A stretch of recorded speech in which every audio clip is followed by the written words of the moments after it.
In the 1970s, Venezuela had the highest growth rate and lowest inequality rate in Latin America. Thanks to an oil abundance, the government was able to spend more money. Politically, the country was one of only 3 democracies in Latin America in 1977, along with Costa Rica and Colombia. The nation's economy contracted an estimated 18.6% in 2016.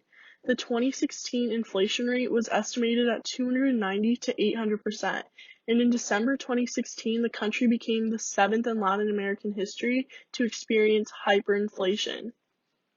The human costs of the crisis have become dire, with food and medicine shortages, soaring infant mortality, and one of the world's highest violent crime rates. By some estimates, 2.5 million people have left the country since 1999, and Venezuela now leads the U.S. asylum rates and requests. On par with these devastating developments, the country has slipped from a hybrid regime, a type of political system that combines democratic traits with autocratic ones, into pure authoritarianism. The government postponed regional elections and suspended an opposition-driven presidential recall referendum against Maduro in October 2016. Venezuelans must contend with widespread shortages of food and medicine as well as regular power cuts. One of the biggest hardships in day-to-day life is hyperinflation, in which the prices of goods can double in just a few weeks, leaving people unable to afford food and other necessities. Inflation is now running at 1.7 million%.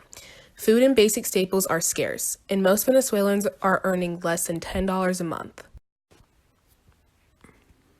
The Venezuelan people deserve free and fair elections, an economy that works, and the ability to live without fear of violence from their own government. Instead of reckless threats of military action or sanctions that hurt those in need, we should be taking real steps to support the Venezuelan people.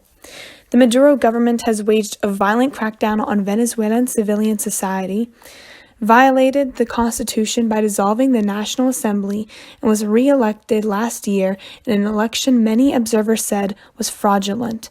The economy is a disaster and millions are migrating. The United States should support the rule of law, fair elections, and self-determination for the Venezuelan people. We must condemn the use of violence against unarmed protesters and the suppression of dissent. But we must learn the lessons of the past and not be in the business of regime change or supporting coups, as we have in Chile, Guatemala, Brazil, and the Dominican Republic. The U.S. has a long history of inappropriately intervening in Latin American nations. We must not go down that road again.